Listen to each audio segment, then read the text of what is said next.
بسم اللہ الرحمن الرحیم۔ میں ہوں عنایت اللہ کاشف ایڈوکیٹ اور آپ دیکھ رہے ہیں لیگل انفارمیشن میں خوش آمدید۔ آج ہم اسٹیبلشمنٹ کی تعریف دیکھیں گے کہ اسٹیبلشمنٹ سے کیا مراد ہے۔ سیکشن 2E اسٹیبلشمنٹ کی ڈیفینیشن کرتا ہے۔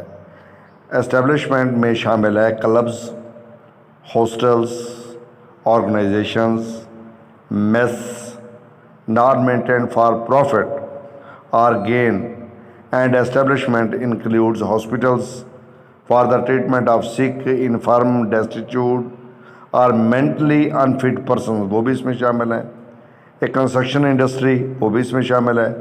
As defined in the West Pakistan industrial and commercial employment standing orders ordinance 1968۔ A factory as defined in the factories act 1934۔ A mine as defined in the Mines Act 1923, a road transport service as defined in the Road Transport Works Ordinance 1961۔ اور اس میں non profit educational institutions are included in the establishment.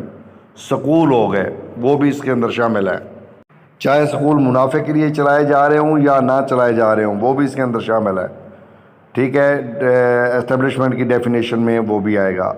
اور compulsory registration under the act HC Lahore, اور اسی طرح یہ تمام school جو ہے جتنے بھی ادارے ہیں یہ employees old age benefits act کے تحت رجسٹر ہوں گے۔